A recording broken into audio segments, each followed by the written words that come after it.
पहलगाम कांड के बाद मैं यही कहना चाहूँगा कि अब नरेंद्र मोदी को इस्तीफ़ा देके दोबारा चाय बेचनी चाहिए, क्योंकि मोदी जी चाय बेचने लायक ही हैं, उनसे देश नहीं सँभल रहा है। सिर्फ़ कश्मीर ही क्यों, आप मणिपुर में देखिए, मणिपुर में सरकार बुरी तरह फ़ेल कर गई, 2 साल से मणिपुर में आग लगी हुई है। ना एक बार मोदी झाँकने गए हैं, ना एक बार अमित शाह झाँकने गए हैं। और जब कोई ये कांड होता है तो इनका जो गोदी मीडिया है वो हिंदू मुसलमान, हिंदू मुसलमान, हिंदू मुसलमान करने लगता है। कांड पहलगाम में हुआ है तो प्रधानमंत्री को कश्मीर में जाना चाहिए ना, वो बिहार क्यों पहुंच गए?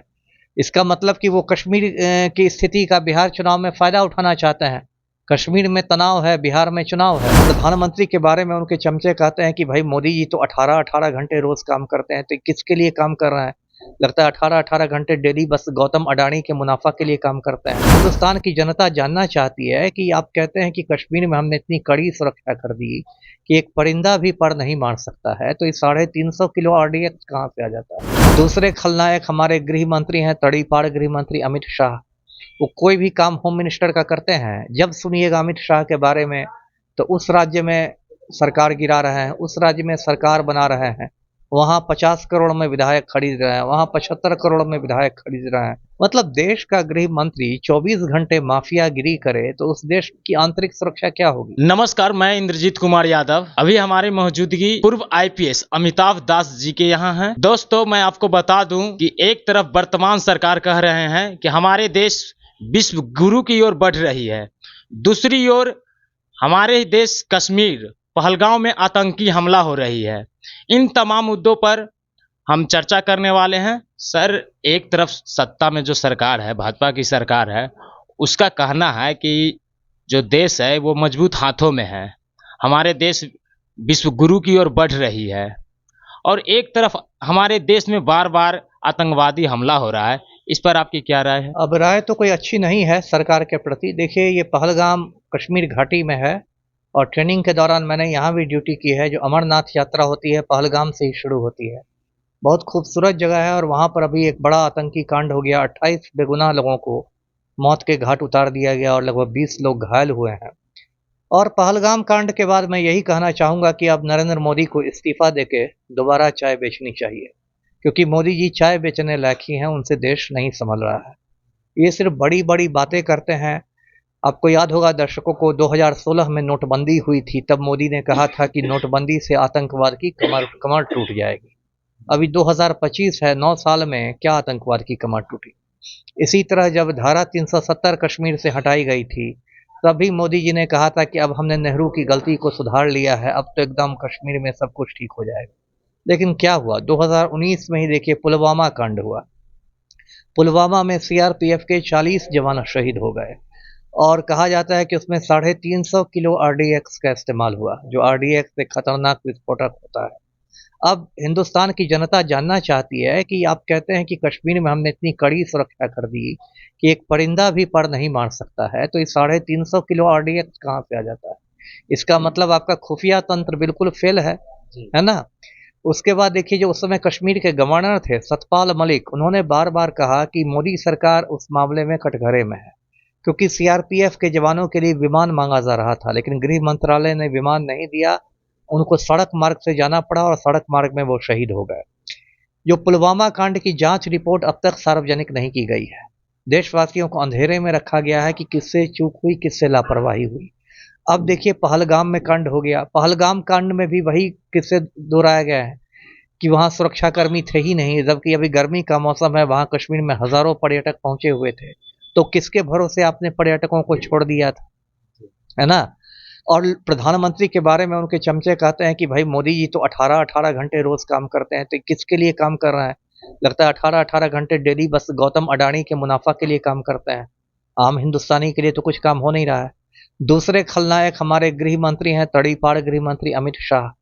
वो कोई भी काम होम मिनिस्टर का करते हैं। जब सुनिएगा अमित शाह के बारे में तो उस राज्य में सरकार गिरा रहे हैं, उस राज्य में सरकार बना रहे हैं, वहाँ 50 करोड़ में विधायक खरीद रहे हैं, वहाँ 75 करोड़ में विधायक खरीद रहे हैं, वहाँ चार्टर्ड प्लेन में विधायकों को बैठा के गुवाहाटी ले जा रहे हैं, वहाँ रिजॉर्ट में ठहराया जा रहा है, वहाँ राजभवन में 5 बजे सुबह में शपथ दिला दी गई मुख्यमंत्री को। मतलब देश का गृह मंत्री 24 घंटे माफियागिरी करे तो उस देश की आंतरिक सुरक्षा क्या होगी? और तीसरे खलनायक हैं हमारे जो राष्ट्रीय सुरक्षा सलाहकार हैं अजीत डोभाल आईपीएस हुआ करते थे 66 बैच के, और उनके बारे में कहते हैं कि जेम्स बॉन्ड के परदादा हैं, और वो बुरी तरह फेल कर गए हैं, जबकि उनको कैबिनेट मंत्री का दर्जा है। 11 सालों से वो राष्ट्रीय सुरक्षा सलाहकार हैं। सिर्फ कश्मीर ही क्यों, आप मणिपुर में देखिए, मणिपुर में सरकार बुरी तरह फेल कर गई। 2 साल से मणिपुर में आग लगी हुई है। न एक बार मोदी झांकने गए हैं, न एक बार अमित शाह झांकने गए हैं। और जब कोई ये कांड होता है तो इनका जो गोदी मीडिया है वो हिंदू मुसलमान हिंदू मुसलमान हिंदू मुसलमान करने लगता है, तो मतलब और आग में घी डाला जाता है। जैसे आप बोले हिंदू मुसलमान, तो जब से हमारे देश में ये जो पहलगांव में आतंकी हमला हुआ है, उसमें 2 क्लिप वायरल हो रही है। एक क्लिप तो ये है कि आतंकवादियों ने जाति नहीं धर्म पूछकर गोली मारी, और दूसरी क्लिप ये है कि हमारे देश में कुछ मनुवादी विचारधारा वाले लोग धर्म नहीं जाति पूछकर शोषण करते हैं। इस पर आपकी क्या राय है? नहीं, दोनों गलत है। धर्म पूछ के गोली मारना भी गलत है और जाति पूछ के शोषण करना भी गलत है ना। हिंदू धर्म में जो हजारों सालों तक जाति पूछकर छुआछूत का नंगा नाच हुआ, जाति पूछकर लोगों को अछूत बना के रखा गया, जाति पूछकर लोगों को कुआं से पानी नहीं भरने दिया जाता था, जाति पूछकर लोगों को शिक्षा से वंचित रखा जाता था, तो वो कौन महान कार्य किया गया था। इसलिए चाहे धर्म के नाम पर भेदभाव हो या जाति के नाम पर भेदभाव हो, दोनों इंसानियत के विरुद्ध है, दोनों मानवता के विरुद्ध है। जी, यानी कि आप मानते हैं कि जो आतंकवादी थे वो धर्म पूछकर गोली मारी?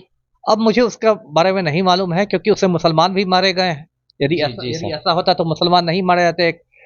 मतलब मोहम्मद हुसैन शाह नाम का एक घोड़ा वाला है, वो आतंकियों से भिड़ गया था, उसने बंदूक छीननी चाहिए, उसको भी आतंकियों ने मार डाला। ये सब देखिए बहुत दुष्प्रचार होता है, और ये झूठी अफवाहें फैलाने में भाजपा आरएसएस वालों को महारत हासिल है। आरएसएस का मतलब ही होता है र्यूमर स्प्रेडिंग सोसाइटी, वो अफवाह फैलाना उसका काम है।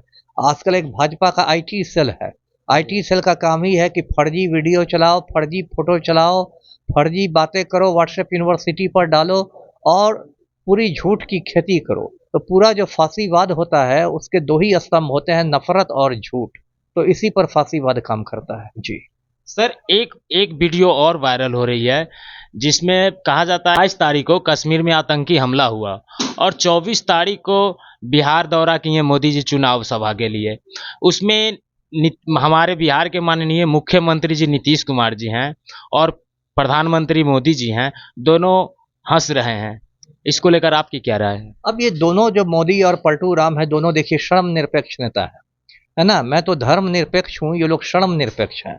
शर्म हया छोड़ के कर रहे हैं काम। ये लोग इसलिए हंस रहे होंगे क्योंकि इनको लग रहा होगा कि पहलगाम मामले पर हिंदू मुस्लिम करके हम लोग बिहार का चुनाव जीत जाएंगे। अब देखिए कितनी गलत बात है। यदि कांड पहलगाम में हुआ है तो प्रधानमंत्री को कश्मीर में जाना चाहिए ना, वो बिहार क्यों पहुंच गए? इसका मतलब कि वो कश्मीर की स्थिति का बिहार चुनाव में फायदा उठाना चाहते हैं। कश्मीर में तनाव है, बिहार में चुनाव है, तो इसलिए दोनों ने बहुत हंसकर मतलब एक तरह से शहीदों का अपमान किया है, जो लोग मारे गए उनका अपमान किया है। जी, तो इनका कहने का मतलब ये साफ साफ दिख रहा है कि जो अगर आतंकवादियों ने हिंदू मुस्लिम अगर किया भी, वहां पे देखा भी, धर्म पूछकर गोली मारा भी, तो वो तो चाहता है कि ये देश हिंसक बने, यहाँ पे हिंसा हो। लेकिन हम लोग अगर उसी को मानसिक को सपोर्ट करेंगे, वो जो चाहता है वही हम लोग बन जाए, वही हम लोग करें, तो फिर हमारा देश तो बर्बाद ही होगा। इसलिए हमारे देश में हिंदू मुस्लिम न करके उस आतंकवादी को खिलाफ कार्रवाई किया जाए। तो चलिए, इन्हीं तमाम मुद्दों पर आपकी क्या राय है कमेंट बॉक्स में जवाब जरूर दें। जय हिंद, जय भारत।